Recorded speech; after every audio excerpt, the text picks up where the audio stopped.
Guess which world we are back in? That's right, the lava casting world. And today we're casting a small city of skyscrapers. But before we can indulge in the fun of actually casting, let me just go over the casting methods I'm gonna be using today so you guys can cast your own city if you feel like it. Or go to this timestamp to skip the tutorial. Okay, so the first method of casting that I'm gonna be showing is what I call the everything wall. And the reason I call it that is because it can be used to cast pretty much any kind of wall, and the great thing about it is that it also works on Bedrock edition of Minecraft, so that's pretty great. So this wall is just a smooth wall that you can cast into straight lines, circles, everything. Let me just show you. So when you cast this wall, we're gonna place the lava on the bottom, and then we're gonna place the water on the side. And just to contain my lava, I'm gonna go down here and dig some holes, because this is where the lava is gonna hit the ground. And by digging a hole into the ground, we'll make sure that it doesn't spill out to the sides and make like a big slab of cobblestone that we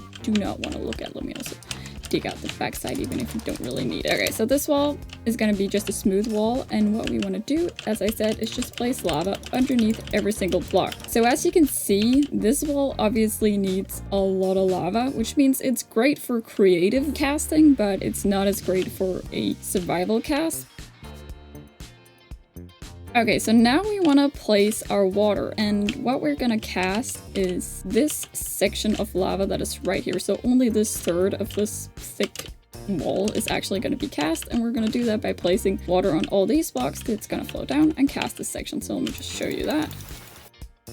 And there we go. Now we have our wall. Okay, the reason why I call this an everything wall is because this wall does not only make straight walls, it also makes a bunch of other walls. So let me just show that. Alright, so now we have a shape, which could be obviously a skyscraper, and we're just gonna dig out our spill control on the ground below. Okay, so the shape I'm digging around it is really just like, if you imagine you placed a block out here on the outside of every single yellow block until you couldn't see the yellow at all from the outside, and then you like projected where the blue blocks are down on the ground. Those are the blocks you actually want to dig out right below, because that's where your lava is going to hit the ground. Okay, I think that should be right. Let's just place lava on the underside of all of these. Great, and then we can cast it just on the outside here. And voila, we have a skyscraper, and I messed up somewhere over here. Obviously, this wall is really great because you can see it makes nice straight walls. It can be used on both Bedrock Edition and Java Edition, but it does take quite a lot of lava, so obviously we're also going to take a look at some other types of walls. The next type of skyscraper I'm going to be making today is going to be a tiered skyscraper. For these, actually pretty simple. You just build a tower up here. We're going to place the water on top, then we're going to place the lava, and we only need one lava source for this, and it's going to float down, and we're going to have some tiers. So first tier, let's place it like 5 blocks down, and then we have a tier here. Now obviously I want my tiers to be square tiers, so what you want to do is when lava flows down, it will always try to flow in the fastest way down. So you can't just make your tier a square like this, because when the lava flows down, it will just flow out and not to the sides, because to flow out and down, it only takes 1 block out and then it goes down, whereas to the sides, it will have to flow to the side and then 1 more. As you can see, it's not gonna actually flow onto this block. So to fix this, we're gonna move these blocks 1 down and trick the lava to flow down here. But by doing this, when the lava flows down, no matter what side it goes to, it will flow out and 1 down immediately. So even like if it flows here, it flows out and down. If it flows here, it flows out and down. So now the lava, when it hits this block, will flow to all 3 directions. So we can place the lava again. And as you can see, it now flows everywhere, and if we wait a second, it also joins together. So now we have the next layer.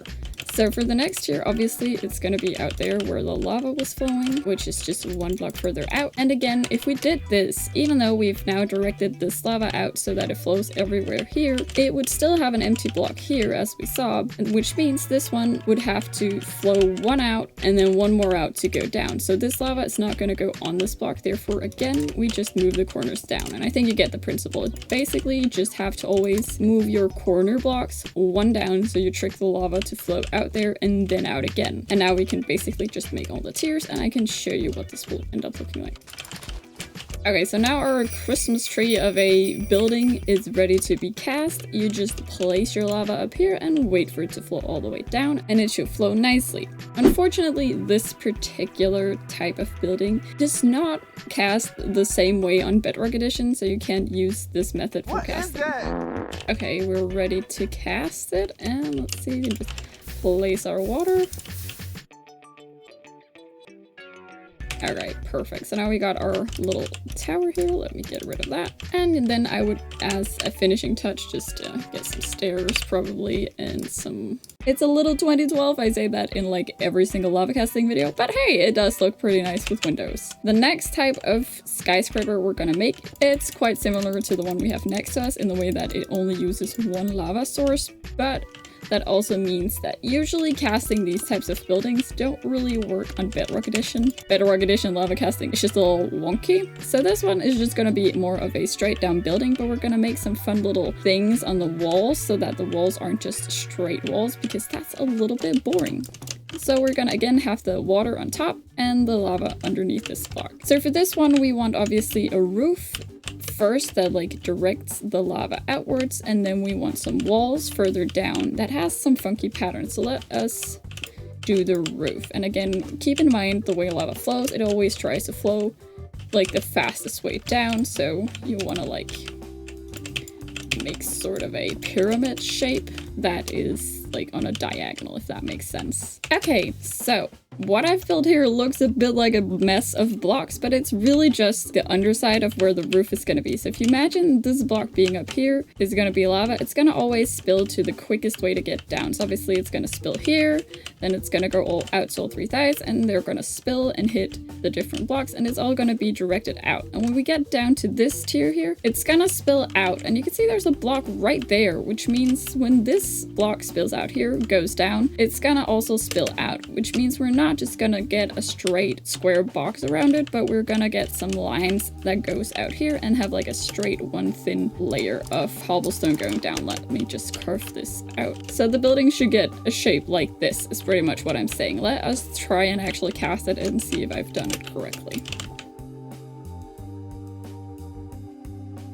So as you can see, as it flows down now, it's gonna hit these blocks that are gonna direct it outward, and it's gonna get like these little jut outs on the sides of the building, which is gonna make it look a little bit more interesting than that wall over there. But let us just cast this building. Yeah, so as you can see, we have these nice little jut outs, and also our roof is looking pretty decent and symmetrical all over. So that is pretty neat.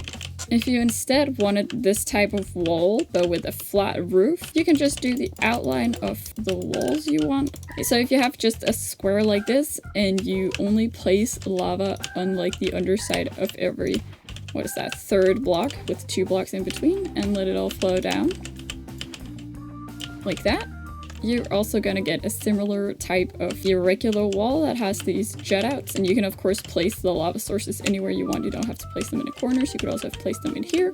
And you can either place the water on top, then you're gonna cast both the inside and the outside, or you can place the water on the outside of the blocks and you're only gonna cast the outside of the tower.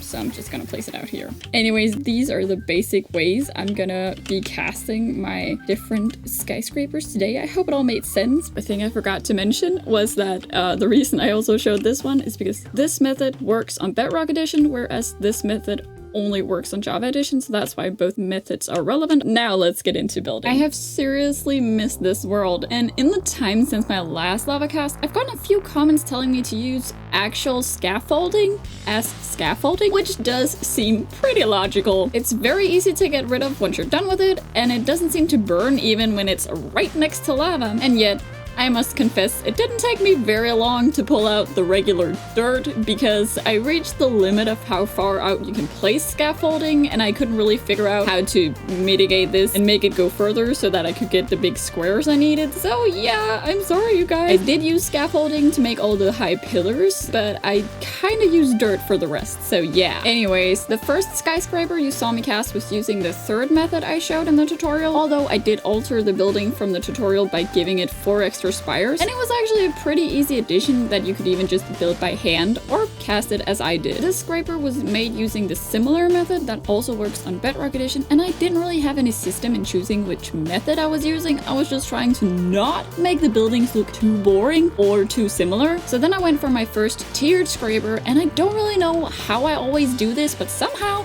I managed to miscount somewhere and mess up the tiers, but I fixed it pretty quickly, and the building ended up having 4 tiers instead of 3. The next skyscraper is obviously made using the good old everything wall. And as you can see, I started by casting the tallest part of the building before adding the little towers on the sides. And that's just like a general rule I would give to always start on the tallest point of your cast. Now politely ignore the fact that I also added an even taller point to the building. Thanks. And then I thought it would look cool to have another tiered scraper all the way out on the tip of the little jut out on the island. Oh yeah, and on the next building, I did something that I didn't show in the tutorial, but that you can totally also do, which is first to cast the shell of your build, and then cast something over top to add some more dimension to it. And now it was time for the next step, making this build not look like it was pulled straight out of a 2012 survival server by adding some good old detailing. I started by adding windows and some stone bricks to the tallest building, and now I have another confession to make because I decided to get some help from one of my bestest friends called World Edit, just to remove some of the repetitiveness from the process, and because it was a lot faster that way. But I would still say most of the detailing was done by hand, and a thing that I did that you can't really tell in the video was placing black concrete behind all the windows and place a sea lantern right above to make it look like there was light in the buildings. I also gave every building a unique color of glass for their windows just to put the teensiest pop of color into the build, because otherwise it would just be a big gray mess. And I think it was a good decision, even if the glass is very hidden on some of the buildings. When it came to the 2 tiered skyscrapers, I actually decided to give them the same detailing. The bigger one just got slightly taller windows, but since they are on opposite sides of the little city, I didn't think it really made it look too repetitive, so it was fine. Now, I'm not equally happy with all the skyscrapers. My favorites are definitely the ones with yellow and magenta windows. Maybe because they're the ones I think look most like actual skyscrapers? I don't know. After finishing all the detailing, I pulled out some more World Edit and copy-pasted some of the skyscrapers to make the build look a little bit more like an actual city. And I also changed the height of the building with the blue windows because I thought it took up way too much of the focus when you viewed the build from the sea. And then the build was actually done, and I think it turned out looking pretty fine, especially at night when you can see all the light in the windows. But yeah, I hope you enjoyed this revisit into the casting world, and I'll see you in the next video.